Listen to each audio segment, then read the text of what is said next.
Worshippers of the Xenos. By the time the Genestealer cults attack, they are already 10 steps ahead of their foes. Enemies find their supply lines severed, and their communications drowned out by sanity-blasting alien broadcasts. Keen-eyed assassins gun down those enemy commanders not already turned to the cult's side. From below come uprisings of Xenos-tainted fanatics, following notorious freedom fighters and psychic masterminds to overrun their panicked adversaries. Perhaps the uprising has been triggered prematurely. A hive of ferocious insects broken open by unwitting invaders from the stars. Perhaps the day of ascension has come, and the cult's faithful follow their allotted path to glory. Whatever the catalyst, the result is the same. A world suddenly and violently overwhelmed by the unseen enemy within. As the uprising gathers pace, so its parasitic master emerges from the depths.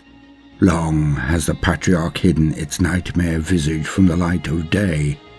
Now, the entire war-torn world becomes its hunting ground, as the alien monster leads its teeming brood to victory, and ultimately, their own nightmarish doom.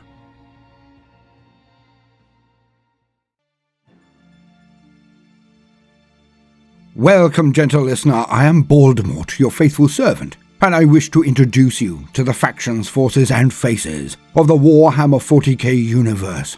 The grim darkness of the far future, where there is no time for peace. There is only time for war. Now do please like the video and check that you are still subscribed, and consider turning on the notification bell. I do not abuse these things, so it should not be too onerous. But now, let us proceed. For today, we shall be discussing a truly terrifying force. The Eldrithanis, the Dark Eldar, are by far the most hated force in the galaxy. The armies of Chaos are the most destructive. The Necrons are the most disconcerting, and the Orcs are the most unpredictable.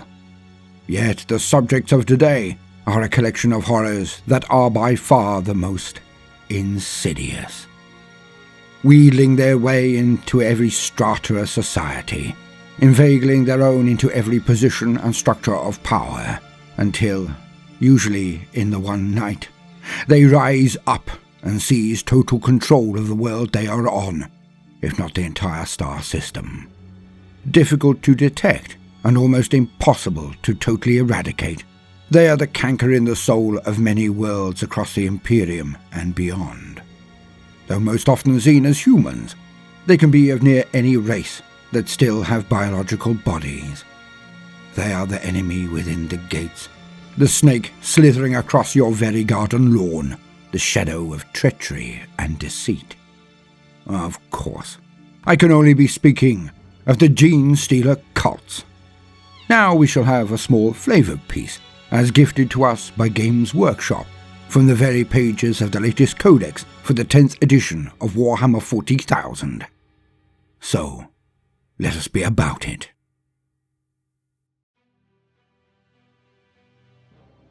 Vox Trooper Mert saw the signal from Sergeant Croyle in the almost total darkness.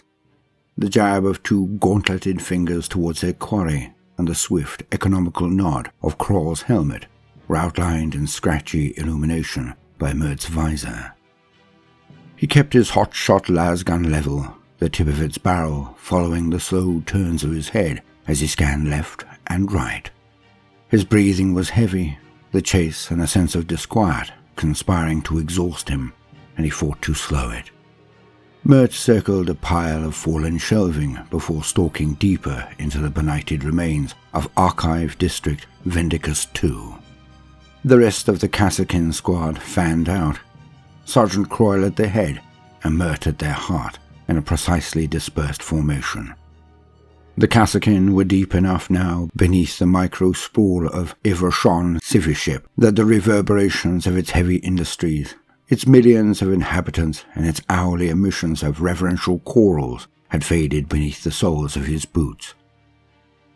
When they had first descended into the crumbling network of passages, ducts and artificial caverns, supposedly the carcasses of ancient cities, Mert had felt the thump of mass hammers and the grind of enormous cogs with every step, and sensed the thrum of hymns whose reverberations shook dust down upon the hunting Kassakin. They had welcomed the dank and stinking silence they now stalked through at first, as it allowed them to better home in on their heretic prey, but the oppressive sense of something else down here with them was setting Mert's teeth on edge. Ahead of Mert, Croyle had reached a junction of two crumbling archways, sculpted busts over their stone lintels worn away by time so that they no longer resembled anything human. Along one passage, a series of bulging buttresses, losing a millennia-old war against the immense weight of Evershon above them, lined one wall before disappearing below a shallow curve. Down the other, a jumble of scrap iron and broken plasteel bars blocked the way some 20 feet ahead. In the glare of their helmet lamps, scuffs of wet filth reflected upon the otherwise bone-dry junk, and a thin chain swung slowly. A noise from the other direction came through Mert's audio pickup, a soft squelch, barely discernible. Before Croyle could lead the squad to follow the signs of escape, the Vox trooper sent a warning signal to the sergeant's visor, indicating a location past the sagging buttresses. Trusting Mert's senses, Croyle led them towards the source of the noise, but they had taken no more than 2 steps before the lurking heretic bolted from cover.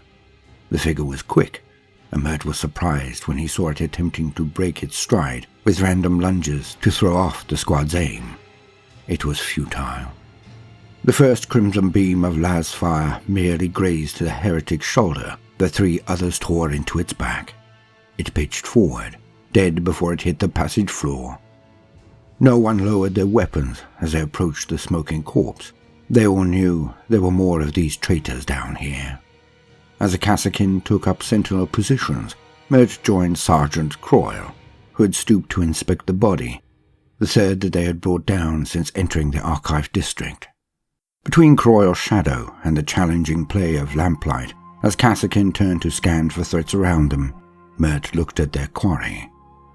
She wore the same scribe's robe as the others, patched together from varied fabrics to resemble those worn by the Order of Tormagos, adepts, clerks and financiers to Evershon's elite. Beneath the robe, however, were oversized grok skin boots rather than scribe sandals, and the ribbed hazard suit common to civiship's indentured labor corps. Mert saw that the toughened thermoplast layers had absorbed most of the squad's fire. He glimpsed her face and saw a welt of what looked like thick scabbing across her forehead, where he guessed she'd smashed headfirst into the passage floor. Croyle held up what he'd found on the body, an illegal stub gun, 2 heavy serrated knives, and a machine-stamped medallion in cheap metal. The icon matched those they'd discovered on their others, like some spined grub coiled on itself. The stub gun was a more adventurous lead, its mark of provenance showing where it had been manufactured. The interrogator would want to know about that. As if he had invoked the sinister inquisitorial agent by the mere thought of her, Mert's chronometer throbbed silently, indicating one of Yulen's scheduled contact times. He hit activation runes on his cuff unit, initiating another regular report with the interrogator's force on the surface. Sergeant Croyle had delegated routine interactions with Yulen to Mert, wishing to hear the agent's voice as little as possible. When Mert's Vox link finally connected, he frowned. His hardened Vox unit was battlefield grade, proof against all types of interference, so the engineer said. Whatever the interrogator used, too, would be more capable still. Yet the connection was poor, grainy with machine-spread grumbling and Vox echoes. Mert gave Yulen the details of the stub gun's origins. "Good work, trooper," her voice hissed back. "I will divert forces to that district's factorums. I expect to have the ringleaders rounded up for incarceration shortly. The landing craft is on its way, but I need assurances from Sergeant Croyle that those who disappeared into the Archive District were the last of the cowards." My master is particular that no heretics survive." Mert signed off, relieved at the news of the landing craft. He didn't bother informing Croyle of the strange layered voices that had seemed to accompany Yulin's last words. The squad hastened on, following the direction the last heretic had been moving, where the upper levels of the archive district had been like a dust-shrouded tomb. Mert now curled his lip at the slurry of filth he could feel with every step. The sensation of things squirming around his shins.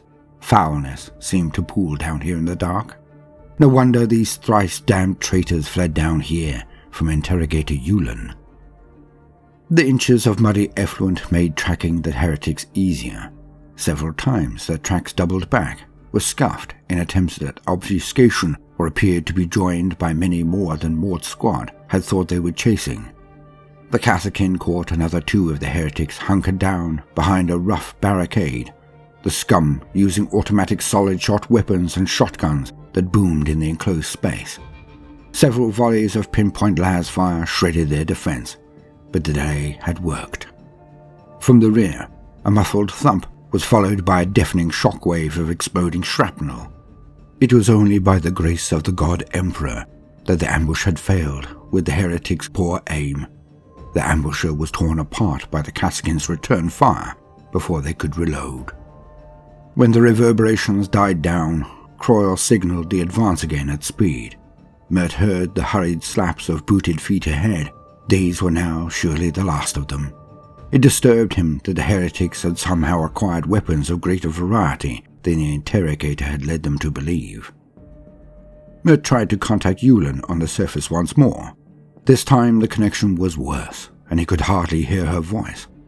Yulin's words were engulfed by the noise of gunfire and howls of what he assumed was vox static. He caught her shout loudly about a rush of armed civilians closing in on her position. The interrogator snarled that Xeno-cult forces were assaulting Eversham's manufactorum hubs, and he heard something about the Civiship's defense militias, but the details were lost to the static.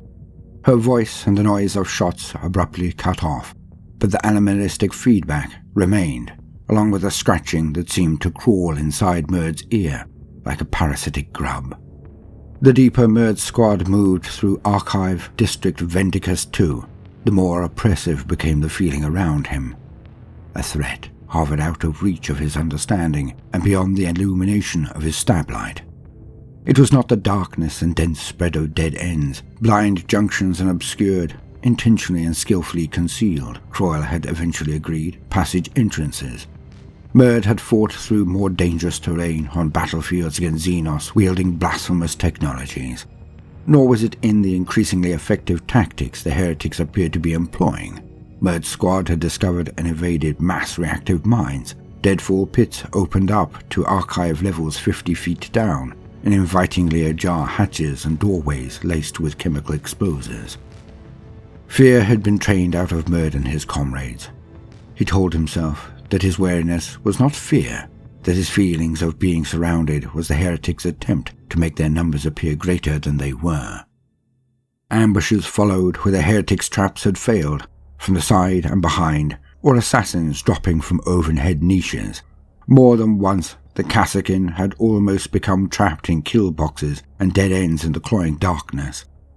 Even Mert's advanced visor seemed to be suffering some failure, its outlining of obstructions and enemy positions fading and stuttering the further the squad delved into the archive district.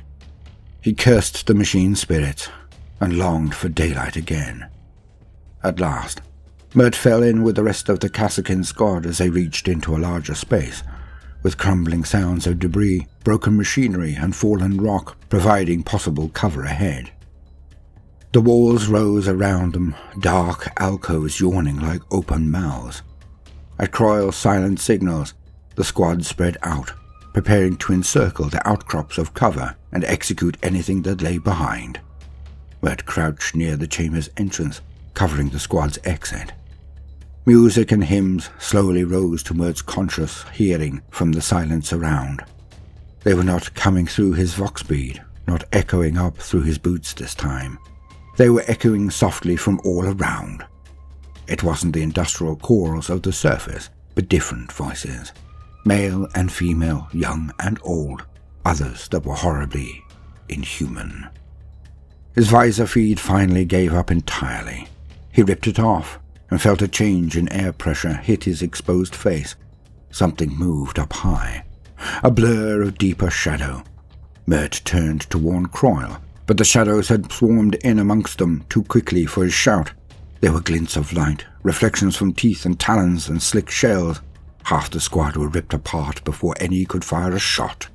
With screams and shouts now, those who could fire failed to hit anything. Mert was knocked staggering, falling into a heap.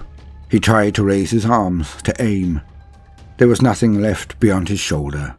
There was nothing left beyond his shoulder. Blood pumped freely, talons dug into his scalp. The grip was so strong it could have crushed his skull. Mert couldn't breathe, let alone scream. He had time to see a fang-filled mouth as it rushed forward, opening wide enough to engulf his whole face.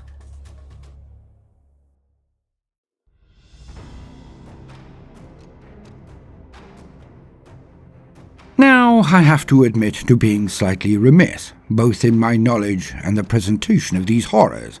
I remember them well, of course, in their first iteration, all those years ago, and a particularly gripping and hilarious game where I managed to slay their leader, the Patriarch, with a well-positioned and rolled charge from an attack bike. But I can handle most things, as I hope I've reflected with many a tale about wide-ranging topics within the setting. Some yarns have brought gentle listeners to tears, some to swelled chests from pride. Yet I now find that I have only performed 3 entries for this horrible lot, the Genestealer cults. For, since their reintroduction to the setting, I have erred on the side of caution, and done my best to avoid digging too deeply into this faction for one very simple and very human reason. They scare the willies out of me. But why? Because, as I think most people know by now, I am blessed and cursed with a very overactive imagination, and the cults fill me with a cold, sinking feeling of dread whenever I even consider broaching the subject. Now I am fully aware why I do not collect them, as my painting skills are not up to scratch, and they are a phenomenally difficult army to paint. This is purely down to the lavish, almost opulent degree of complexity and detail in this horde army. So one does not have to just paint a veritable plethora of them to field an army, but they are as delicate as Eldar and as detailed as the Tau.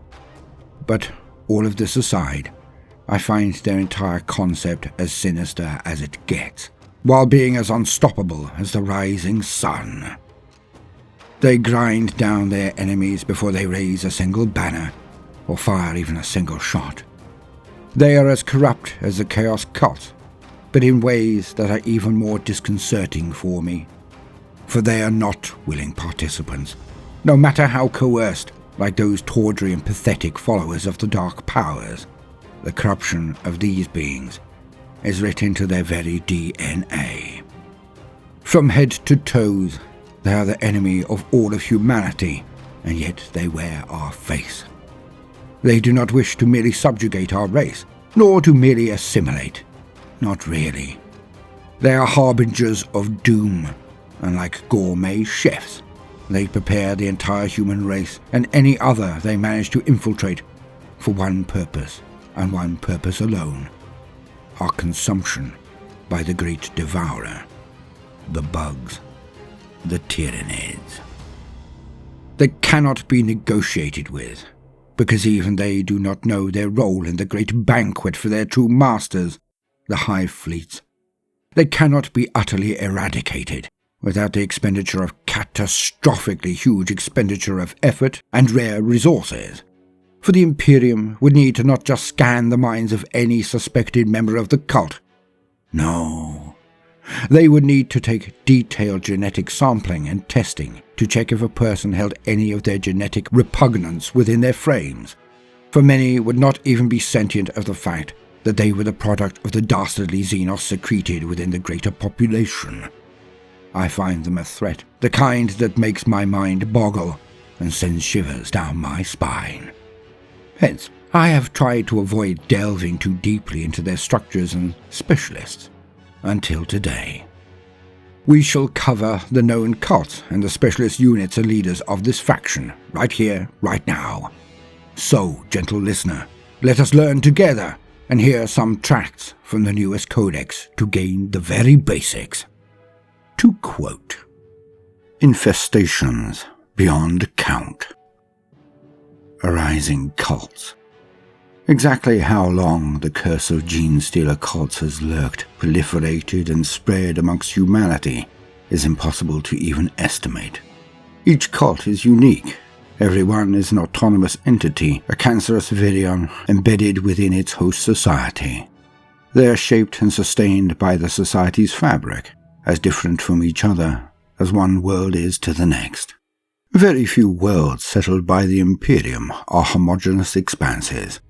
Each is a complex of biomes and physical environments, changed and mutated by humans' manipulation, split by varieties of industry, social ranks, types of trade, the ravages of ever-present war, or the responsibility of sustaining distant bloodshed. Every human world is a roiling menage capable of harboring every expression of the human spirit's will to survive and spread. Between the intelligence and assimilation of its founding patriarch and the ingrained social propensities of the monster's inducted victims, Genestealer cults are experts at camouflaging their operations. These Xenos cults share several disturbingly similar characteristics. The worm-form sigil, the physical signs of their alien hereditary, and the selfless unity of the broodkin, for example. And Watchmasters or Ordo-Xenos Inquisitors hold to the hope that these signifiers will betray nests of these Xenos hybrids. The truth, however, is that the sheer breadth and diversity of Imperial worlds makes early identification of a cult's presence near impossible, even for the Imperium's foremost alien hunters. Many Genestealer cults cement their hold on a host society from within the grimy hubs of industry. Factorum townships, refinery installations, mine complexes, and similar sprawls offer larger work populations amongst which the broodkin can pass unnoticed, as well as gain access to tools and mechanisms easily turned to the cult's advantage. Worker guilds and toil lodges are also targeted in societies with lower technological bases, such as logging clans or protein reclamators. The fighters of such cults wear varieties of rib suits, environmental support seals, or habtabards, rugged protective gear that serves as a disguise and doubles as durable body armor. Cults that arise in other sections of their host society readily adopt other forms of protection, from the rugged armor scrounged by hive gangs to the plasteel mail of guardian fellowships by protecting a city's nobility. All cults strive to hide their existence until the moment of ascension, and so elite cells of hybrids typically undertake their daring raids and sabotage missions unadorned by obvious cult sigils. Their heavy suits usually bear a commonality of color and design, born of the organization or people that they have infiltrated. But what markings they carry are often ambiguous or discreet. When the cult's uprising begins, however, broodkin will brazenly display the symbology of their hideous faith, defacing signifiers of imperial loyalty, daubing stolen vehicles with lurid Xenos liveries, and bearing coiling brands and tattoos on their often pale hybrid flesh. By the very nature of human population centers on imperial worlds, most Genestealer cults are sedentary. They spread through static settlements, gaining control of installations and the workings of government while growing in strength and numbers. Others are far more mobile and predatory. Cults have arisen amongst nomadic hunters operating beneath the surface of methane seas, within the ranks of transient beast herders and circuit congregations of roving preachers. Untethered, such cults usually travel in large numbers of swift vehicles. They can exploit little-known transit ways and forgotten migration paths to stay one step ahead of any pursuit. At larger settlements, where they openly ply their everyday trade, they secretly loose the cult's pure-strain Genestealers to snatch new victims to swell their ranks. On the move, far from prying eyes, Any frontier outposts, isolated scouting force, or fellow wanderers are run down and overwhelmed, never being heard from again. The nature of a Genestealer cult is limited only by the humans that feed its growing stock of loyal insurrectionists. The jaundiced Fang operate as waste claimants and parasite dredgers in the toxic atmosphere of a gas giant, having infiltrated the 1,000-strong crews of 3 harvester stations. The cult of the Monarch's Echo began as a splinter cult, reaching the moon of their gene sect's world. Their parent cult was discovered and destroyed before it could rise up, but Monarch's Echo stayed hidden, slowly gathering its strength and nurturing vengeance against the world as a core of their creed.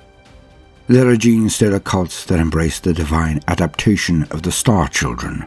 They stay one step ahead of discovery by repeatedly changing their core tactics and sites of infiltration, altering in the space of a couple of generations, from a cult embedded in a city's hab district to one rooted in that city's grav-lifter unions, and then again to form the system's interplanetary traders.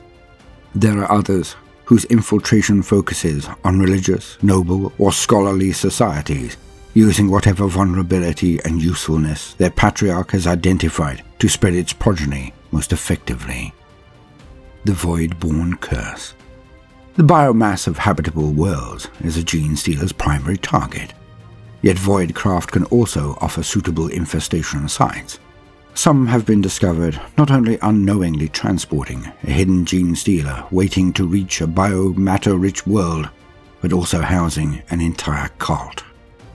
Most human warp-capable craft are miles-long vessels, the largest containing more passages and chambers than several hive cities put together, and housing crews of many thousands.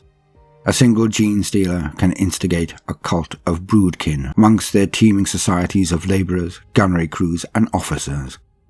They toil in cramped conditions for years on end, generations of them that never see the surface of a world. There are countless dank and lonely sections of a ship in which a cult can take root and grow. If not discovered in time, their numbers can swell to overcome the entire craft. Some vessels and orbital stations may become populated by broodkin entirely, others merely in their grip, with their officers, navigators, and astropaths manipulated unto believing they continue to follow credible orders. Major cults of the Genestealer cults. The cult of the Four-Armed Emperor. The burrowers beneath, those who rise as one. The cult of the Four-Armed Emperor is cunning, wily, and endlessly patient. Its cultists are the masters of the subterranean assault. When one of their devoted walks in the open, 1,000 more lurk beneath, ready to surge up for the kill. The Imperium first grasped the true threat presented by the Genestealer cult during operations on the Delver world of Gossar Quintus. The discovery was made by renowned chaplain Orton Cassius and his Death Watch kill team, who were investigating the mysterious disappearance of Inquisitor Shagarin on that world. The Space Marines fought their way through a cauldron of bloodshed and xeno-horrors, uncovering the corruption of the planet's ruling Trist dynasty, and eventually escaping with crucial information extracted from Gossamer Quintus's shipping holographs. This evidence revealed a nightmare pattern of splinter spread that had already moved far beyond a single world. Rather than merely spreading in secret, the cult of the Four-Armed Emperor works so hard to increase its individual output that its members are actively recruited by legitimate bodies.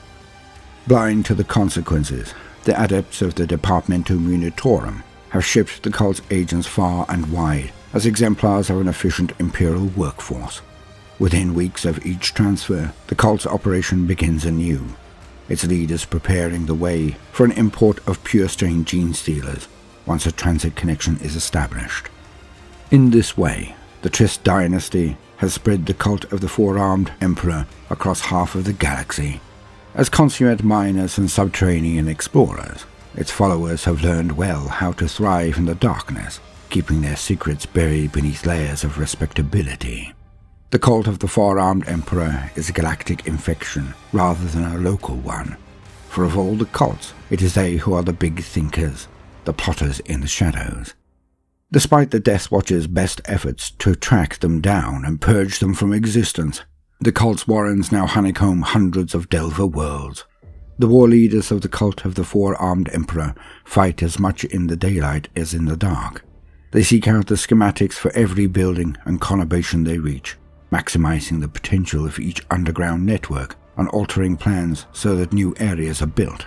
They then erase all record of these works and ensure that all those involved in their creation who are not broodkin are relocated or slain.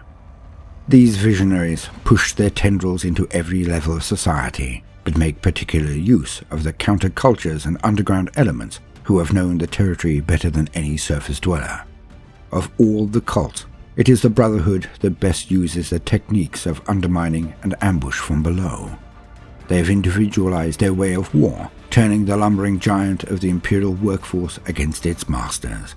To strike against them is to kick a termite nest, only to find that those who crawl across the surface are but the tiniest fraction of a teeming colony dwelling in the cavities beneath. Few indeed are those who survive such a deadly mistake. Those who do spread chilling tales of risen horrors and tides of subterranean nightmares seething up to claim the surface world. The Bladed Cog. Man, machine, and alien in glorious unity. The cult of the Bladed Cog is born as much of metal as it is of raw human stock, and is further augmented by the extragalactic anatomies of the Tyranids. This great blend of human, Xenos, and war machine is a deadly threat to its Adeptus Mechanicus hosts. Feindminster Gamma was once a humble planet, its people often referred to as a cog in the great machine. Since its oppressed masses embraced new rulers from beyond the stars, that mantra has been abandoned, and the metaphorical cog has turned into an entire manufactorum of war. The seeds of this change were planted with the coming of Tech Priest Dominus Ovid Thrensium, who would become known to the locals as the Great Miser. When it became clear that Feindminster Gamma's struggling power grid could not resupply Thrensium's forces, the Tech Priest opted to harvest bioelectricity from the planet's populace instead. Civil unrest was inevitable. Slave workers rose up in their thousands, but their improvised weapons were no match for Thrensium's clades of cyber killers. The uprising was crushed, but in his greed for more energy, the Tech Priest spared many of the insurgents, leaving the embers of rebellion glowing. Into this fertile breeding ground came a pure-strain Genestealer, and a new deliverance movement soon followed. The code brands and electus, born by citizen workers, were altered in illicit Inca dens to jibe with the newer imagery of the emergent cult, and the Omnissiah's cog was adapted to better resemble the Creed's jagged-spined emblem. Every hour, the planet's forged temples produced a new clutch of battle tanks and servitor-pattern transports. These too were taken by the cult and daubed with its rebellious insignia, as though it took the mental onslaught of the Patriarch itself to achieve it. Many Skitarii were also turned, their binaric dogmas subtly twisted. Their electrospore signatures and noospheric auras gained them entry into many areas that should have been forbidden and allowed the cult to spread unchecked. The Day of Ascension was triggered only when every parameter run through exhaustive simulations by the foreman Skitarii Alpha, who acted as the cult's nexus, pointed towards victory. With mathematical precision, Thrensium's electrophagic regime was overthrown, the Tech Priest himself slain by the Sanctus's biomutative bullet. On that day, the broodkin of the Bladed Cog swapped one set of cruel masters for another. The cult of the Bladed Cog now seems to blend the stuff of the alien with that of the machine. Cyborgized bodies are common, their tortured anatomies as much metal, wire and hydraulics as they are chitinous flesh and fused human bone.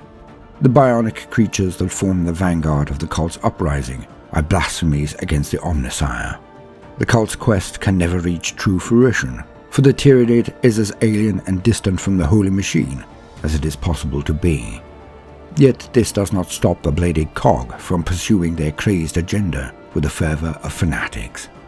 Bladed Cog cultists depict their deity, the clawed Omnissiah, as having robotic pincers alongside the primary taloned limbs that would be familiar to many Ordo Xenos Inquisitors. Some even go so far as to join their armaments with their own bodies.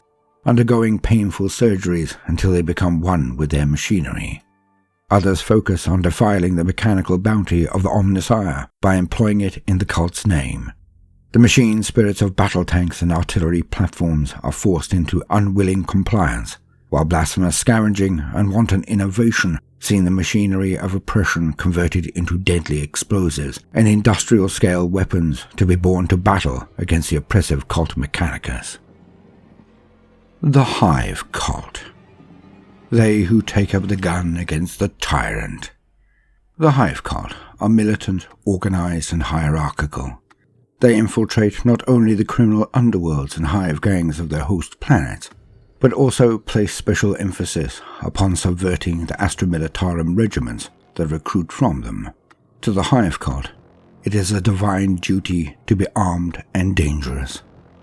The Hive Cult's leaders prioritize recruiting warriors, regardless of their provenance. Should a convert have access to a sword or gun, or even better, a tank, their contribution to the uprising will be all the more formidable on the day of ascension. Each gun stolen is worth 2 when the insurrection begins. The Genesis infestation of the Hive Cult began on New Gidlam, a hive world with 13 ancient mountain cities upon its pollution-blasted surface. Each of these vast mountains harbors tens of billions of souls. On all bar one has been conquered by the power of the Hive Cult. Only Hive Tharanax holds out, its lessons learnt at the expense of every other population center.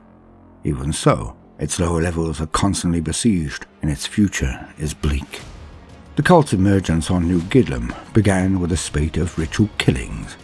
A warlike Underhive family sprang up around a brood of pure-strain Genestealers.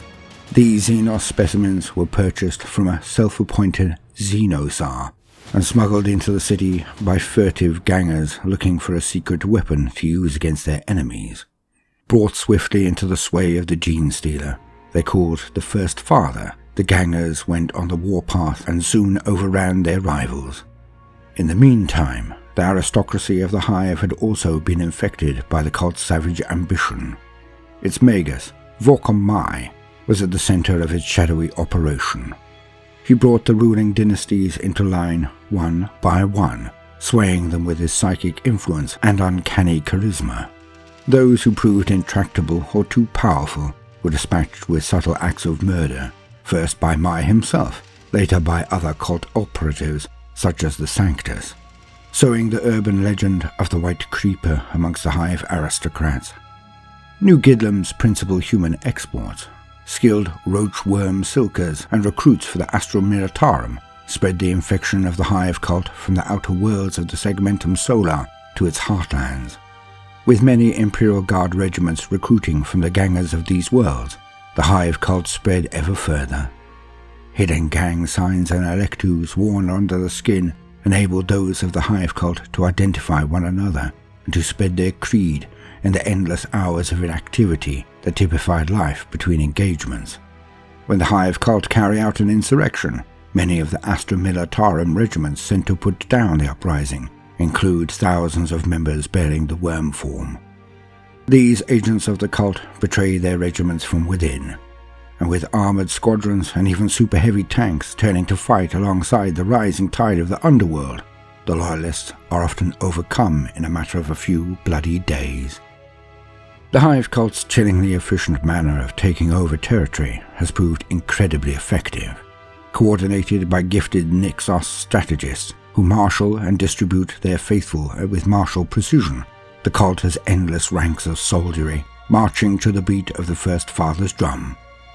They have unparalleled access to warships, aerial assets, and troop transports, and with thousands of infected gangers working into lower levels of Imperial cities to undermine their planets from the bottom up. They can attack host societies at every level simultaneously. Some even whisper that the Sol system itself has come under threat from the Hive Cult, for reports of their presence in the Segmentum Solar are becoming more common, hauntingly familiar to reports from fallen systems. The Rusted Claw. When all else rots, the cult alone will survive. The weather-beaten, rugged survivalists of the Rusted Claw are more at home on the open wastes than they are in the claustrophobic confines of an imperial underhive. They are pioneers and nomads of their kind, and their greatest weapon is endurance. They wear their enemies down in attritional guerrilla wars that play to the cult's cynical strengths.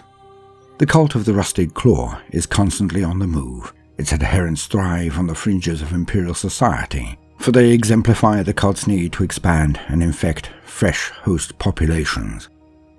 Their willingness to roam across the most hostile reaches of the Imperium in search of settlements has seen them become hardy and resilient in the extreme. Despite their disheveled appearance, a cultist of the Rusted Claw is a formidable opponent. They can go for weeks without food or water, work tirelessly under a volatile star, or take a bullet and keep on fighting till days end without slowing once. The cult traces its beginnings to the arid wastes of Newseam, a planet on the eastern edge of the Ultima Segmentum. Here a team of oppressed miners excavated a buried void ship, accidentally waking the Genestealer hibernating within. From humble beginnings, the cult spawned by this entity spread from one frontier world to the next, their expansion aided by tainted rogue traders. Cultists of the Rusted Claw embrace their disdain for material possessions to the point that it becomes a bitter refusal to accept that anything has lasting value, not even themselves. They are nihilists all, believing that they are but corroding material in a universe riddled with entropy. Only by being subsumed, by being remade by the unknowable entities they worship, can they ever become something more. Until that day, they are just ambulatory scraps of flesh and bone, tattered cloth and rusted metal. Some elements of the cult can even rust the metal they touch. There are picked feeds of maguses of the Rusted Claw, reducing imperial vehicles to corroded hulks simply by laying hands upon them. Those agents of the Ordo Xenos who have witnessed this phenomena believe the cult's most alien adherents harbor a nano-organism symbiote, perhaps contracted from the Tyrannids themselves. Metallophagic and ravenous, this invisible predator can consume even bulkhead doors in a matter of minutes. Naturally, the cult sees this phenomenon as a divine miracle. Typically, every Rusted Claw gene sect soon breeds a Kellamorph. These pistol-wielding figures quickly become folk heroes amongst their kin, leading daring strikes against the pillars of the establishment until the downtrodden masses unite behind them. Being largely nomadic, the cult has a high proportion of Atalan riders who roam under the unforgiving suns of the frontier world in large motorized gangs and fall upon the cult's enemies like meat-starved scavengers. The Pauper Princes. From great sacrifice comes immortality. The Pauper Princes believe that greatness can only be found in self-sacrifice and humility. Zealous to the point of mania, they bring the edifice of the Imperium low to ensure the new order can thrive, even if it costs every life save that of the Patriarch itself. The Pauper Princes are devoted worshippers of the Star Children. They also revere their own prophets and living saints, whom they protect with fierce dedication. They are selfless to an almost alien degree, so faithful to their creed that they will gladly take a bullet for those closer to the Patriarch. They never hesitate to give their lives to protect their war leaders. This self-sacrifice, this utmost loyalty, is not enforced so much as inspired. For the martyrdom of their first magus sent ripples throughout the cult's psyche that define its members hundreds of years later. The Pauper Princes originally hailed from the ochre-hued slum worlds of Chancellor's Vale, which, although still listed as an imperial-held planet, is almost entirely under the cult's sway. The first and most talented demagogue of the cult, Magus Marovich Tendark, spoke with such conviction about a new life amongst the stars that thousands of the world's impoverished citizens joined the cult in the space of a few short weeks. Swathes of the world's population united in their devotion to their patriarch, the Star Savior.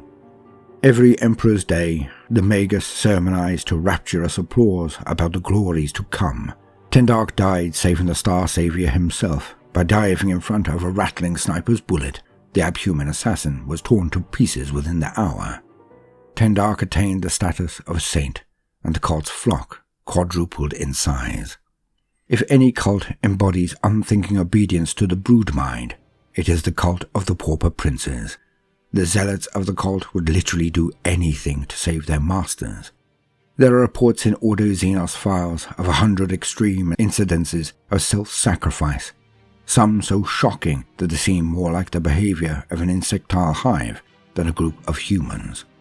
It is near impossible to bring the tactic of military decapitation to bear against this cult, for, in addition to the selflessness of its brood king, it also demonstrates a strange prescience when it comes to danger. This is especially true when the heart of its dark organization is threatened. With their ward leaders living what amount to charmed lives as a result, their extreme methods have proven to be incredibly successful.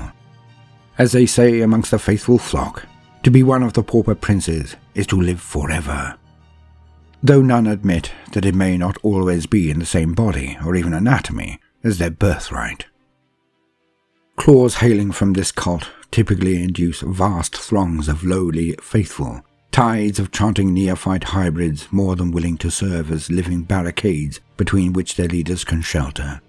These warriors fight all the more fervently around their acolyte icon wards and clamorvasses, whose mere presence drives their brothers and sisters into near paroxysms of zealous ferocity.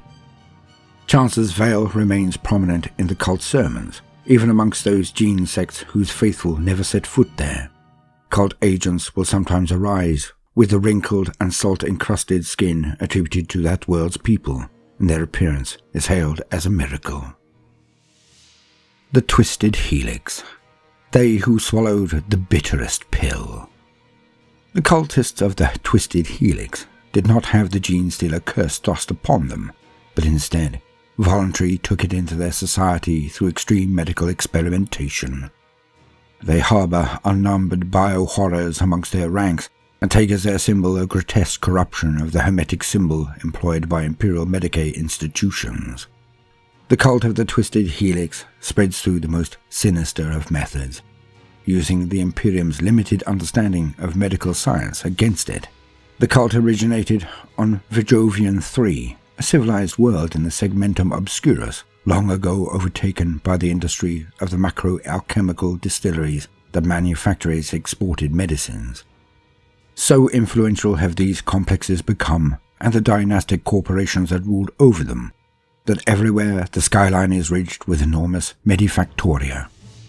War leaders and biophaguses of the Twisted Helix view themselves as self-bred deities. Their clay the flesh and blood of those around them, their creations a blend of human, alien, and void stuff. These they see as nothing more than experimental subjects, and every skirmish, hostile takeover, and large-scale uprising purely another testbed from which to draw further conclusions about their experiments.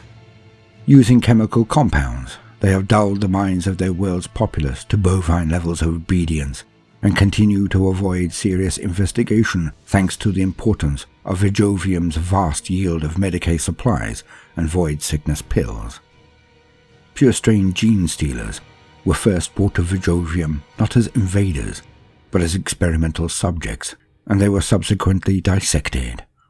Over the course of hundreds of exhaustive experiments, the Medicae overseers learned how to extract the germ seed of the pure strain from those who had been blessed by the Genestealer's kiss. At the behest of the shadowy individuals known only as the prime specimen, the implications of this discovery were exhaustively researched. It was eventually concluded that they stood on the threshold of a new evolution, that the Xenos gene pattern was a path to pure perfection, and perhaps even immortality.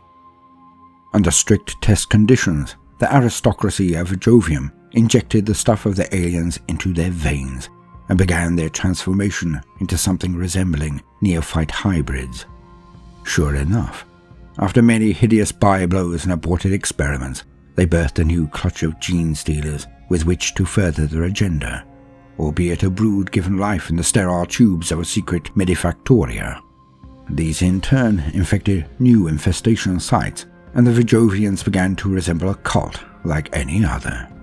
Subsequent experimentation led to methods of incorporating the germ seed into the curative syringe vials that form a major part of Vijovium's medical exports. In this way, the curse was intended to spread into the veins of millions of unsuspecting citizens. Most of these vials, however, merely killed their recipients or resulted in unstable mutations, the cult's expertise being far inferior to that of the hive mind itself. Over the years, the imperfections of these bioalchemical experiments have resulted in a great many monstrosities lurching from the laboratories of the Twisted Helix. Aberrations, multi-limbed hybrids, and hunchbacked brutes are common in the ward cells in which the cults keep its shocking secrets. In terms of insurgency, when the prime specimen can only achieve its aim through violence rather than subtlety, these monstrous hybrids are released by the thousands, full of steroidal serums and pain-killing salves. They make excellent shock troops, and the biophaguses who goad them to battle learn much from performance in live-fire exercises, or from their grisly demise, should their tortured metabolism finally give in to the experimental adaptations heaped upon them. Cults beyond counting. The further the Imperium looks for signs of Genestealer in cult infestation, the more diverse and widespread nightmares it discovers. Here is a curse well able to adapt itself to whatever environment and population it infects, fashioning a seemingly endless variety of cults ready to rise up against the Emperor's realm. Midnight's Childer. The Clamavasses of the Midnight's Childer broadcast the deeds of their progenitor in whispered hymns that hiss from sabotage vox emitters. Their patriarch, Midnight, leads its pure-strain kin in gory massacres through the higher cities the cult infiltrates, and its monstrous legend is magnified by power outages that conceal its hunts in the dead watches of the night. Midnight's Childer race in its wake, a roving claw of black-clad hybrids that flow through enemy lines like tendrils of shadow, and exalt Midnight with acts of ruin and fear. Acolyte hybrids torch outposts of barricaded soldiers, sabotage cells, squirm through underducts to reach command posts, and broods of hybrids equipped with industrial tools sever power lines and breach life support systems, dooming hundreds to gruesome deaths in the dark.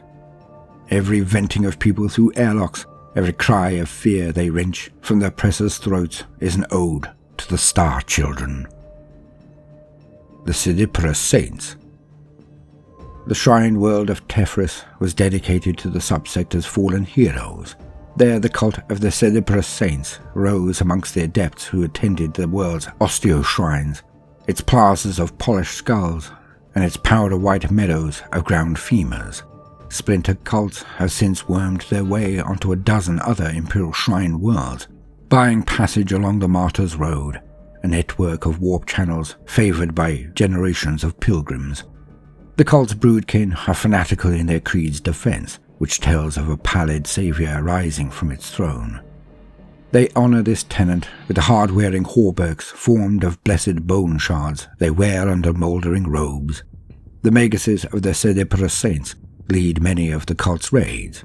They are hailed as bearers of divine words, able to coax undying loyalty from the most vehement of unbelievers, or else flint the minds of those they deem unworthy of ascension. The Toothed Coil. Though they first came to Imperial attention on the worlds of Abundantia, the cult of the Toothed Coil had long since spawned splinter cells in other systems throughout the Octarius sector. Gene sects of the Toothed Coil are nomadic butchers and beast wranglers. They operate caravans of immense harvester engines with attendant swarms of bikers, herd monitor buggies, and rugged trucks based on Goliath rock grinders, employed to shred the carcasses of megafauna. When they strike on the arid plains or wind-scoured grasslands that are core territories, it is as a nest of wire vipers, using their mobility to coil around their foe, slashing from several directions at once, and springing ambushes from disguised ditches. Against dug-in targets, convoys of the Toothed Coil slink forward disguised as simple herdsmen, before uncovering their heavy weapons and roaring forward in a lightning strike. Companions Coronal. The cultists of the Companions Coronal see themselves as inheritors of an angelic martial empire beyond the stars. It is one they believe must be fought for step by step. So theirs is a creed of martial precision, marshalled by a rigid hierarchy. The coronal of the cult's name refers to the symbolic crowns worn by the cult's leaders during their rituals, exaggerated versions of the cranial ridges of its broodkin. The cult's many gene sects are heavily armed, and raids planned by their Primus and Nexus frequently target munitions stockpiles, arsenal vaults, and war engines depots to accrue yet more for their day of ascension. Many of the cult's gene sects seed agents into locally mustered Astra Militarum regiments, enforcer patrols, and defense companies. These fight alongside their guerrilla kin in massed formations of brood brothers when the time comes, adding the weaponry and battle tanks seized from the Imperium to the cult's own firepower. Endocult Fellowship. None of the far-flung gene sects of the Endocult Fellowship have ever set foot on a planet. They are a curse of the void, parasitizing the dense societies within Imperial ships. The cult's faithful squirm in bilges through disused pipes and along forgotten underdecks, like a tapeworm in their hosts' bellies. They take converts and prey amongst the 1,000-strong crews that mass within even modest void ships, and when they rise up to claim their host, they usually already count experienced officers amongst their number. Most cult members wear varied forms of envirosuits and pressure tunics, usually stained by the filth that collects in the shunned places of every ship. The Endocult Fellowship arose in the Chalnath Expanse, fighting against both Imperial and Tau forces. It has prospered so well amongst the countless isolated fleets fleeing worlds or racing to save them that many Ordo Xenos Inquisitors fear that the cult could well have amassed a naval armada of its own. The lineage returned. For some planets, contact with the Imperium is a once-in-a-generation event, and the divine heroes of humanity are a distant ideal. The cult of the lineage returned changed that on Mervida, where it first arose. They believe the Star Children are the Emperor's greatest servants, who will reforge the shriveled wretches humanity have become into the glorious forms described in tales of legend. The divinely touched amongst the cult are especially favored. Hybrid metamorphs, benefictuses, aberrants, and pure-strain Genestealers are hailed as living embodiments of the heights to which humans can reach, with absolute perfection embodied in the cult's patriarch. Garbed in cheaply produced robes evoking the gilded crimson seen in imperial frescoes, the lineage returned drive their oppressors back with vicious fanaticism and roared chorals, denouncing imperial forces sent against them as deviant genetic throwbacks. Agents of the cult. Simply gathering manpower and material is not enough to ensure the cult victory. During its latter generations, the brood cycle produces many specialized bioforms, whose instinctive expertise and remarkable abilities render them more valuable to their gene sect than entire hordes of fanatical soldiers or squadrons of stolen tanks. Martial leaders. A gene sect's primus typically emerges from the brood cycles when a Tyranid hive fleet draws near, or when the cult requires unwavering martial leadership.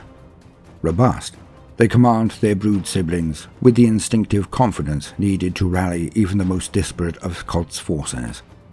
It is no wonder, therefore, that many primuses are idolized by their gene sect as revolutionary heroes. Before the day of ascension, the primus draws up meticulous plans for the uprising to come. It is their duty to oversee the seizure of transport vehicles and void ships by which splinter sects can be seeded throughout the cult star system.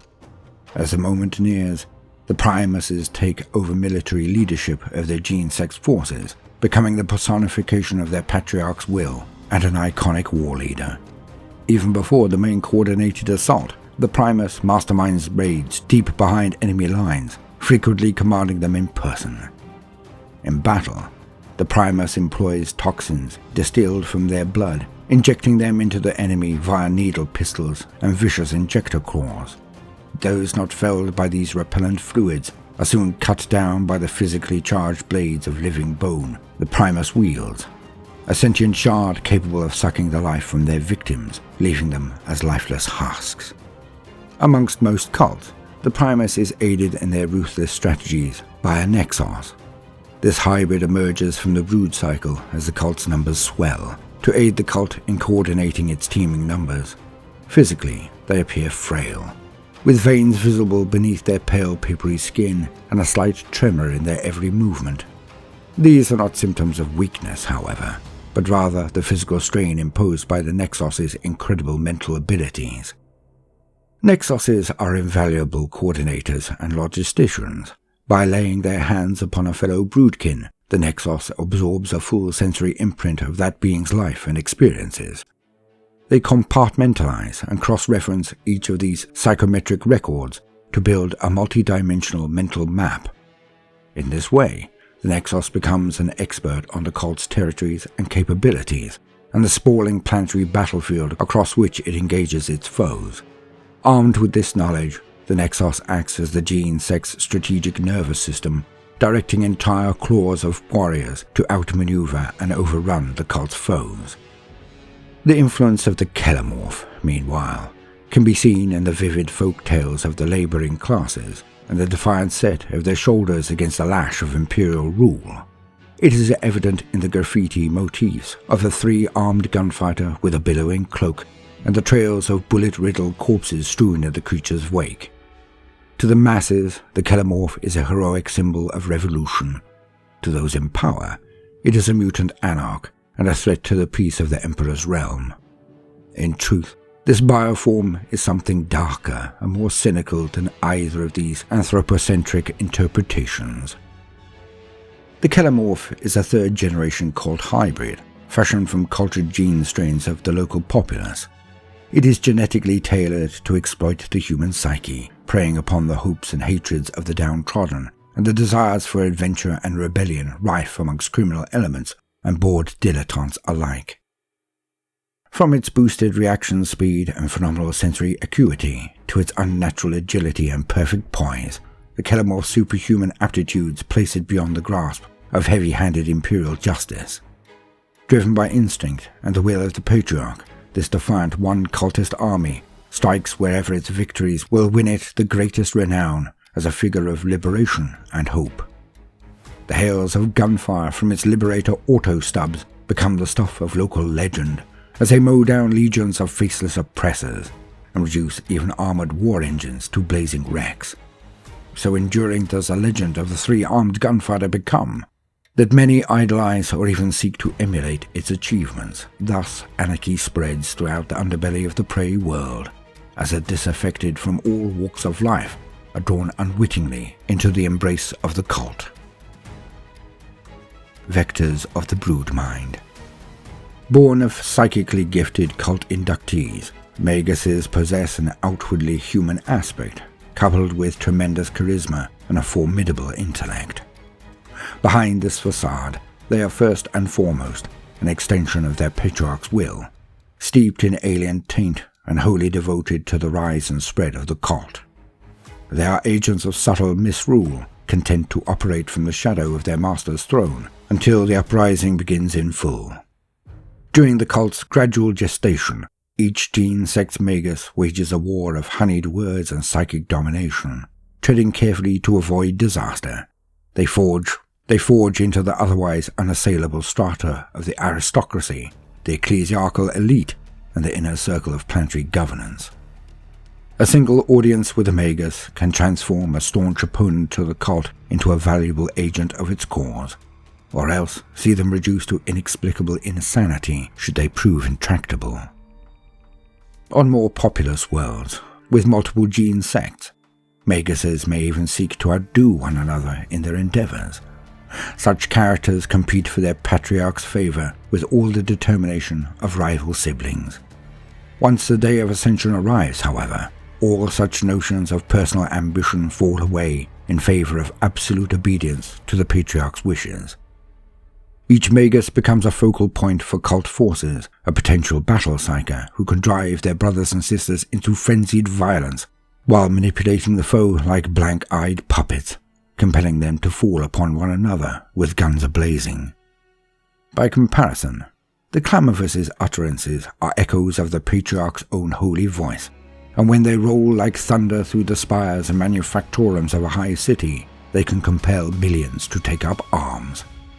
Clamorvous's are masterful agents of misinformation who use their Vox interpreter arrays to hack into communication networks, stealing vital intelligence and replacing it with ominous broadcasts laced with psycho-resonant broodmind feedback.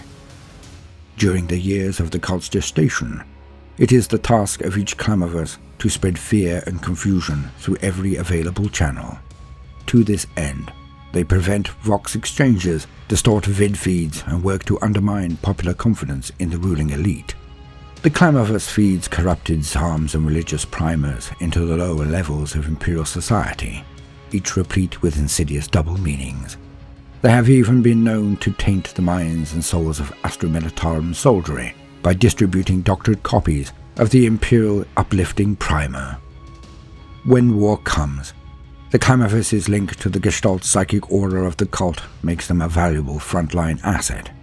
Unlike a Magus, a Clamorvous cannot wield this power as a precise instrument. Instead, they transmit the nullifying resonance of the shadow in the warp, a smothering and lethal phenomenon usually associated with the Tyranid hive fleets. Each hiss of the Clamorvous's scrambler array is attuned to the consciousness of billions of indoctrinated organisms, a choir of abnormal minds howling in supplication to the hive mind. When overheard at proximity, this audio virus causes a devastating psychic overload that can boil the brains of any foes that stumble into earshot. Shadow Operatives. Reductus saboteurs amass the cult's accumulated knowledge of explosives and destructive engineering. As a result, these hybrids can fashion demolition devices, booby traps, and lightweight battlefield charges from even the most unlikely components. Indeed, they are driven to experiment and build in this fashion by an instinctive compulsion. Whether distilling volatile solutions from seemingly harmless chemicals or looting scrap heaps and servitor graveyards for components, their goal is to build an ever more versatile explosive armory for the cult. While some of their creations boast massive power, others rely on being easy to conceal, or are so complexed in their failsafes that they are impossible to disarm. Others still are so easy to mass-produce that entire broods of cultists can be equipped with them, while some devices are so reliable that they can be immersed for days in salt water, chemical sumps, or the blistering heat of forged temples, yet still detonate when they are required to. To the Reductus falls the duty of toppling the machinery and physical symbols of oppression. This may see them squirming through pipes and ducts to cripple weapon batteries or shield generators, or planting bombs to fell towering statues of the false god Emperor.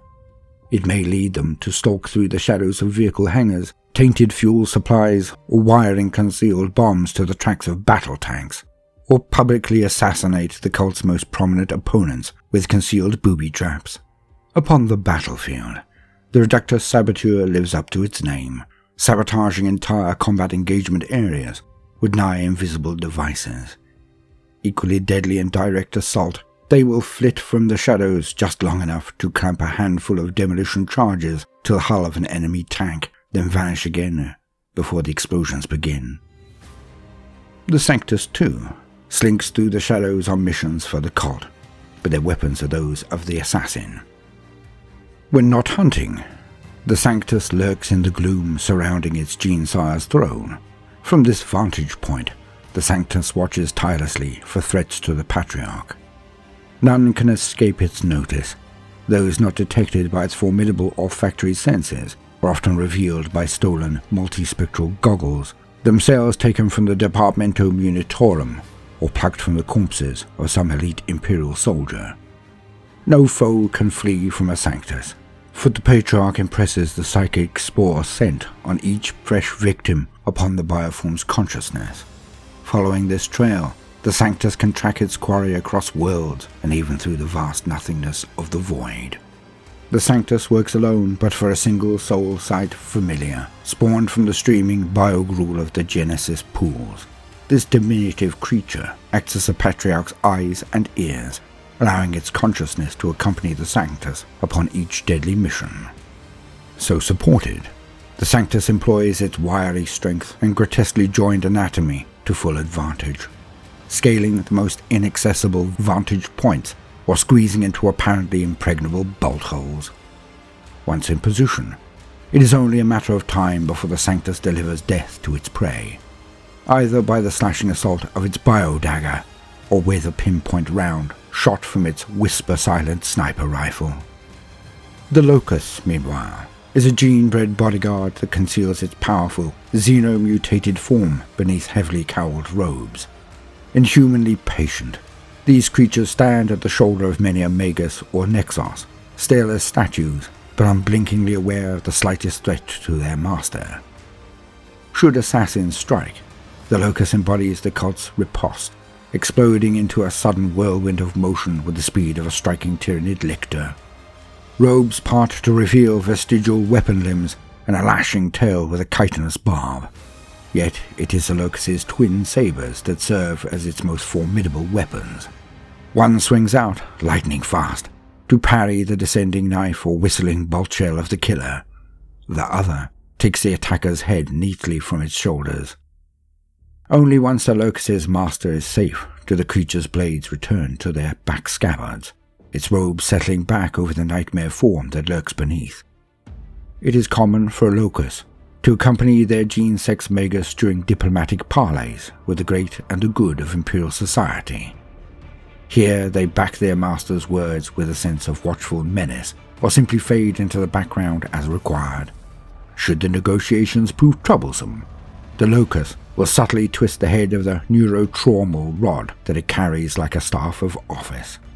This cruel device radiates a mental disruption field that can induce splitting migraines or terrifying hallucinations in those not inducted into the cult. In this way, the Locus helps its master to bludgeon into compliance those who might otherwise refuse to see things the Magus's way. More shadow agents are known or suspected by the Inquisition to operate for a Genestealer cult. Amongst them are blind hunters that snuffle through fetid sewers, horrors that infiltrate organizations wearing the hollowed-out skins of their victims, and the almost certainly fabricated Gurgurath of the Cult of Grey Favor, a sinuous, insectile nightmare said to interfere with cogitators and bend them to its will. Biophaguses.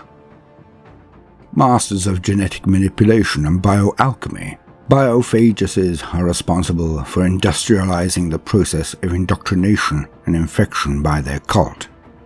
Often emerging from amongst a brood cycle's most physically human generations, a biophagus's mind is nonetheless awash with inhuman curiosity and insights into the hidden secrets of the organic.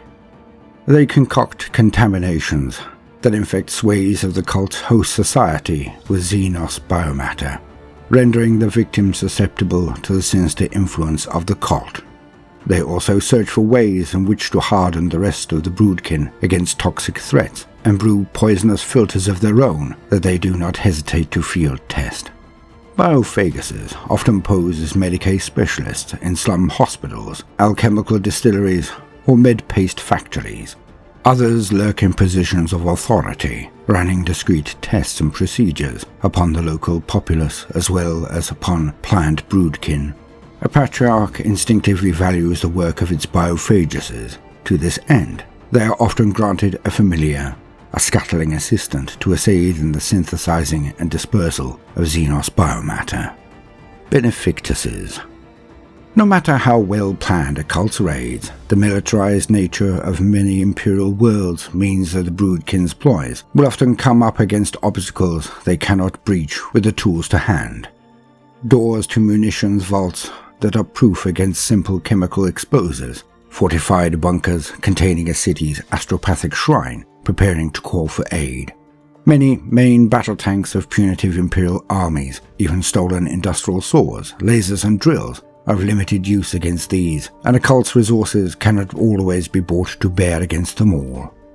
To such conundrums, it is a Benefictus who often supplies the solution, delivering it like a miraculous gift from the Star Children. Where hybrid metamorphs use their twisted appendages and alien augmented muscle, a Benefictus draws upon the power of the broodmind to unleash blasts of searing psionic energy that can obliterate almost anything in their path. A Benefactus possesses a heavy mass of brain matter and twitching alien lobes that have swollen outwards in an extreme exaggeration of a typical hybrid's enlarged cranium. This mass pulses, seeping with protoplasmic drool as it concentrates the broodmind's power. When a target presents itself, the Benefactus unleashes the accumulated psychic potential, which lances outwards from their cranial mass. At its touch, enemies disintegrate, armor crumples and slews away, and rockcrete ruptures in a geyser of powdered remains. The physical destruction is followed by something more eerie. The concentration of the broodmind's telepathic energies is so powerful that psionic shockwaves of alien horror roll outwards from the point of impact in a sickening flood that leaves survivors clutching their skulls and screaming in terror. Hallucinations and other sensory phantasms can disrupt even disciplined troops and vehicle crews, leaving them exposed or out of position and easier prey for other cultists.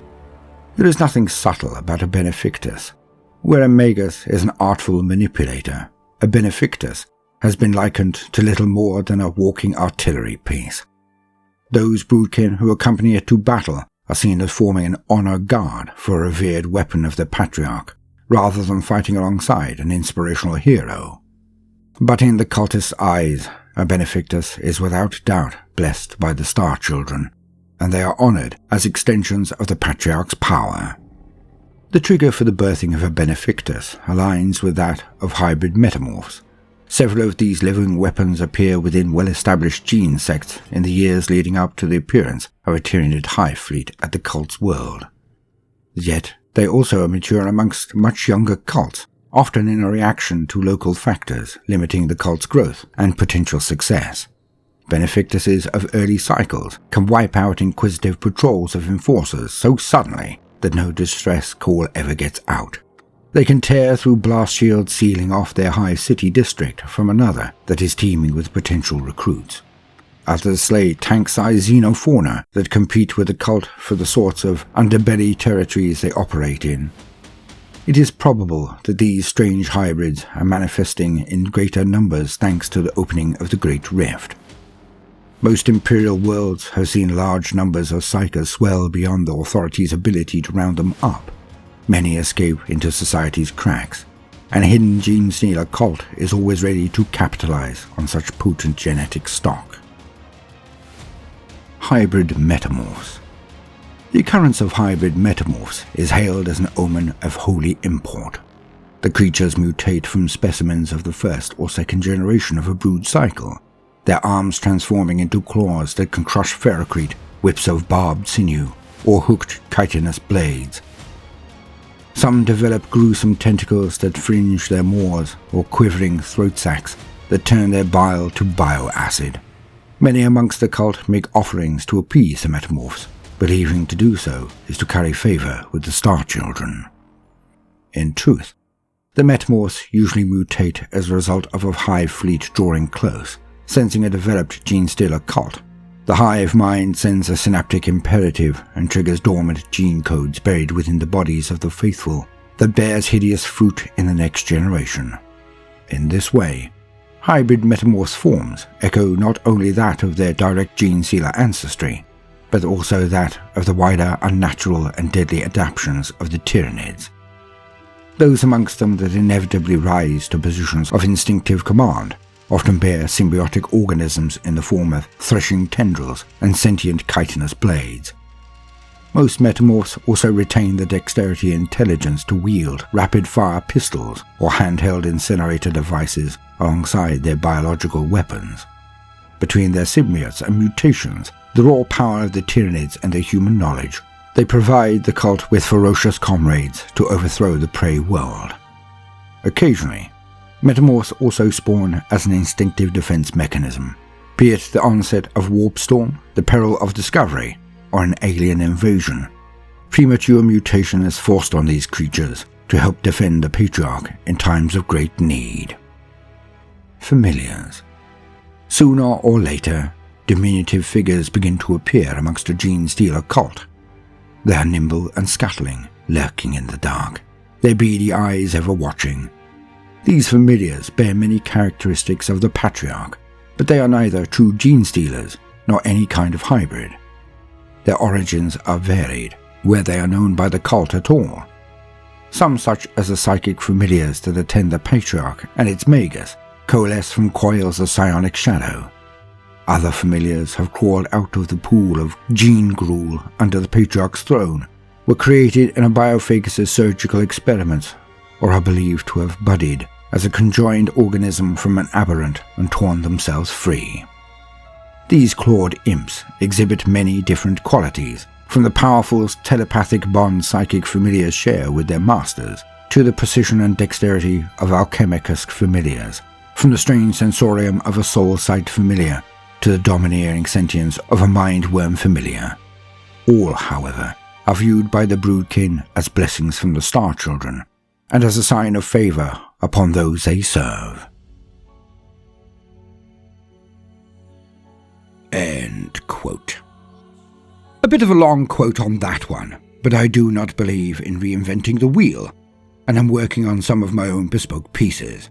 So Thaddeus is coming very soon due to that horrific cliffhanger. I did not think I should make you wait for a continuation. And of course, after that would be a tale of high adventure. So, keep your eyes peeled or turn on the notifications, as I would not want you to miss out. And thank you for your precious time. Now, no matter what you do today, do try to make some time for fun. Toodaloo.